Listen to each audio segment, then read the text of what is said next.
Let's start. So I'm pretty sure I'm breaking some type of men's lounge rule, okay? Because last time I was in here with my dad and John was 2006 for my bachelor, for our Before your wedding. yes, it was the day before our wedding for rehearsal dinner, and we're smoking cigars and we're drinking scotch. Now I'm doing my wife's skincare in the men's lounge right now. So this is like, you know, the membership should not hear about this. But anyway, so my name is Bret Petersen.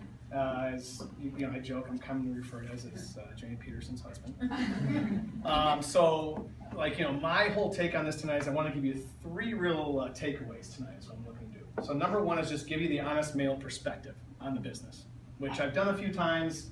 You guys have heard this already probably, but you know, just kind of give you an idea of what I thought about the business at the beginning, what I think of it in the middle of it, and what I think of it now, and what can happen for you guys. Okay. Second thing is I want to talk about, you know, from me being a financial advisor, we have research, you know, about these individual companies and what is happening inside this whole marketplace. I want to talk about Estee Lauder and a few other companies, why this company is really separating itself. Okay. Last thing I want to talk about is the opportunity itself and what it looks like. We had a presentation at our convention about 6-8 months ago where they talked about the actual numbers. Guys are into numbers. They want to know what's so great about this company.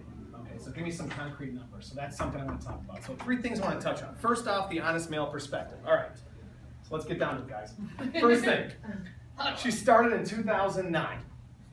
Market was doing really well at that point, right? You know, stock market's rocking, right? Everything's great. I'm a financial advisor at UBS. I work with people on their retirement plans. I run their investments for them. Not the best time in our business we've ever had. Okay? So Jamie says, I'm going to start this new business. No, I don't think it's a good idea. So, you know, very similar, you know, to what Christy said, and I'm sure Sean said, you know, with Becca. Not a really good time to do that. You know, we have an 18-month-old and a newborn at the time. Okay, throw that in the mix. This is a really interesting time to be starting a business. So I said to her, you know what, I think it's, you know, something we can do, but how much are you going to be away from the house? How much am I going to, how much is going to be on me at that point? She said, not much.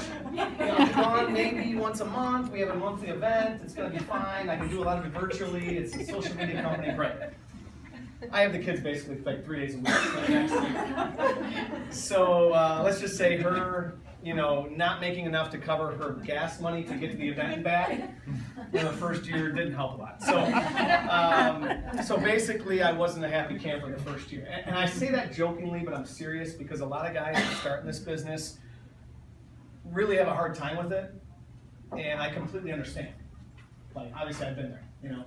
So now she's doing great, everything's great, and it looks easy, but it's not. You know, we've been through those first few years of the grind. Okay, I remember starting my business at UBS, and I was at Morgan Stanley prior to that. And I remember having those seminars where there'd be 2 people there, maybe 1. I actually think 1's the worst thing that could possibly happen. I would rather have nobody because then I could just, you know, pack up and go home. If one person shows up, I have to make up something. I have to say that everybody else got in a car accident. I don't know. So it was really a difficult thing to do. So I remember those days of how difficult building a business is. And you know, you hear this all the time, you hear the cliches, but anything worth it is difficult, right? So I really look at what she was doing, and the most important thing I want to say from the male perspective is that Jamie treated it like a business, a big business from day one. Literally from day one, she would have seminars, like I just said, there'd be Becca and Mel Whittle there, and she'd have a whole projector up, and I'm like, what are you doing? But it was great because she always treated it like a business. And that's why it grew, because she was consistent, daily efforts, she had work time, and she treated it like a business. So if you're gonna get into it, treat it like a business from day one. Okay, that's the most important thing, okay?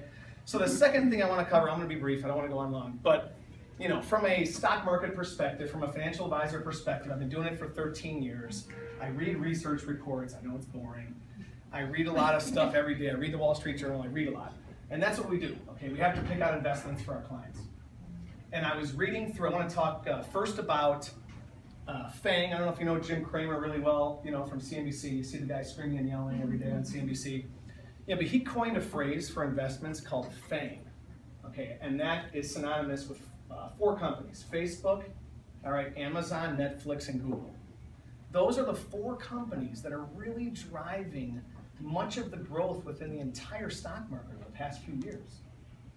The NASDAQ itself has grown, I think 40% of the growth of the NASDAQ has been from those 4 companies the past 3 or 4 years. So what are they doing that's different? Why are they doing so well? Facebook, social media. Social media is huge. This company got started in 2009, right when social media started taking off. And Facebook was at the center of that. Second thing, all right, Amazon, online selling, online sales, exploding.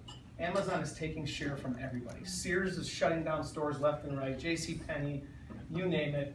Nordstrom is trimming back right now, actually, and trying to do online apps. Everyone, actually yesterday, Under Armour, who's at the innovation of, basically everything, said they're going online, all right, with their own app, okay, which they don't have stores, but they looked at Sports Authority that just got shut down this week, or last week, and they said, we gotta go online. So online selling from Amazon.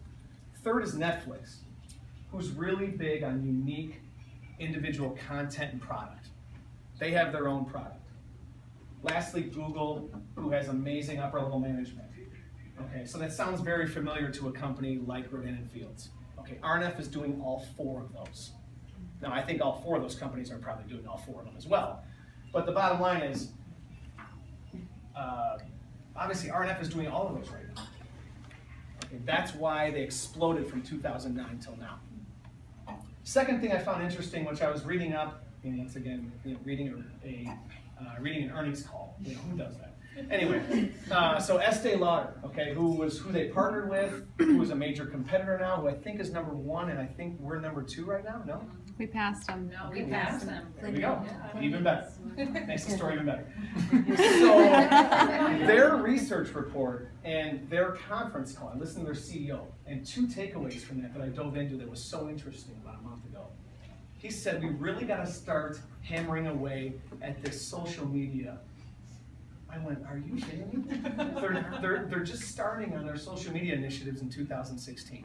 Estee Lauder is starting now on that. Just like, obviously enough said there. Second point is that they said, you know what, we're gonna go for the quick fix skincare.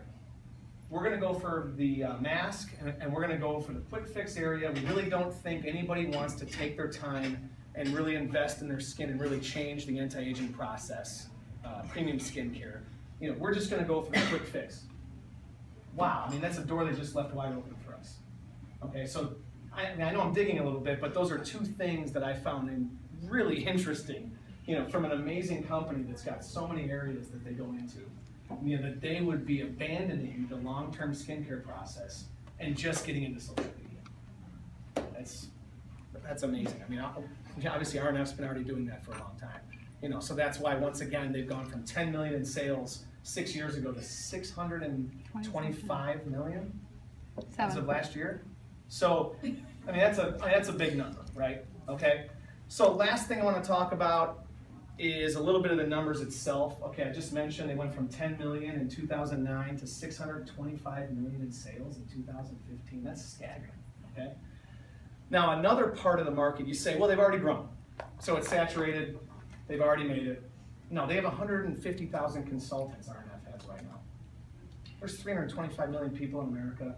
They have a 4% market share of the US right now. They have a 0.5% market share globally.